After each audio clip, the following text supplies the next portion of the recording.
अज़ीज़ दोस्तों, आज हम शुरू करते हैं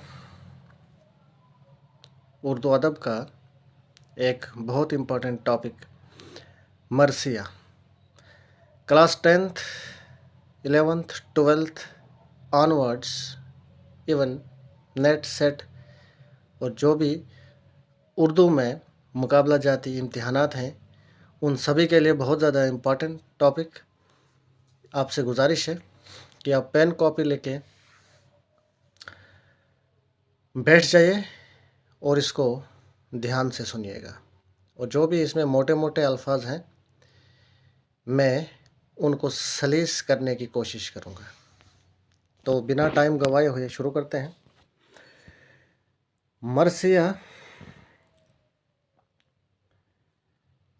की इब्तदा, इस सिनफ सुखन की इब्तदा वाक़ात करबला के बाद हुई।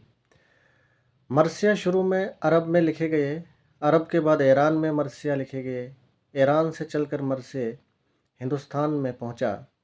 उर्दू शायरी चूँकि फ़ारसी शायरी की ताबे है, ताबे होता है मुअस्सिर, असर डालने वाला, उसी के असर से हुई है, जिसका जन्म उसके असर से ही हुआ है।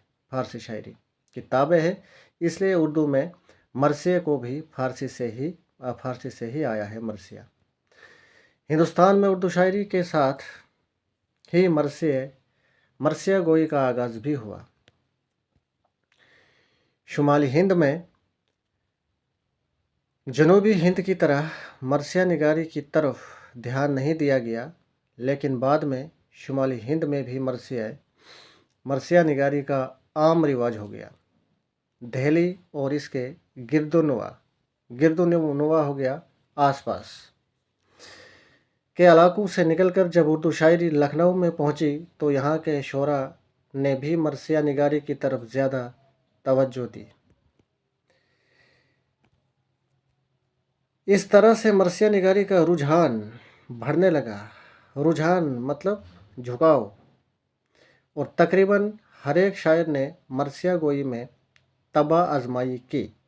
तबा होता है फितरी शौक, और आजमाई तो आप जानते हैं तजुर्बा करना या आजमाना।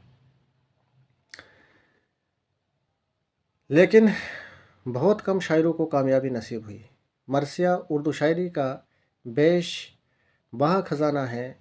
इसमें गज़ल की सादगी, सोजो गुदाज होता है दिली एहसास, जज्बाती गहराई,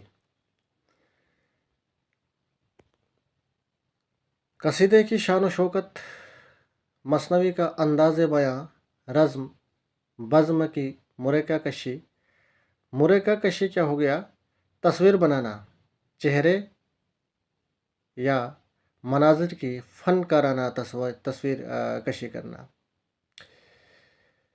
इंसानी रिश्तों और तल्लुकात की तर्जुमानी, और हक़ व बातिल हो गया सच और झूठ की जंग वगैरह सब कुछ शामिल है।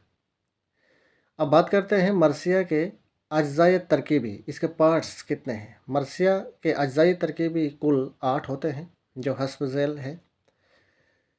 पहला इसमें तहमीद या जिसको चेहरा बोलते हैं, इसमें शायर हमद, नात, मनकबत, मुनाजात, सुबह का मंज़र, रात का समा, गर्मी की शिद्दत, दुनिया की बेसबाती, सफ़र की दुश्वारी और अपनी शायरी की तारीफ़ तहमीद के तौर पर बयान करता है।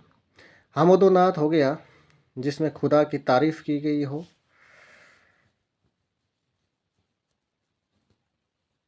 और मनकबत होता है किसी की करामात या फजलियत को बयान करना। मुनाजात होता है खुदा के साथ खामोश होकर, मतलब दिल में खुदा से बात करना, फरियाद करना। और बेसबाती का मतलब होता है किसी चीज़ का मुस्तहकम ना होना, मतलब जो मुस्तहकम ना हो, जो बदलते रहे। दूसरा पार्ट इसका सुरापा اس میں ہیرو کے قد و قیمت، خد و حال، یہ کھال ہے، لباس اور دیگر اوصاف بیان کیے جاتے ہیں۔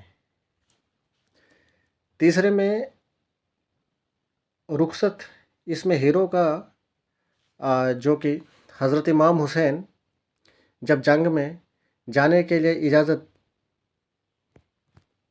طلب کرنا اور عزیزوں سے رخصت حاصل کرنے کا بیان ہوتا ہے رخصت میں۔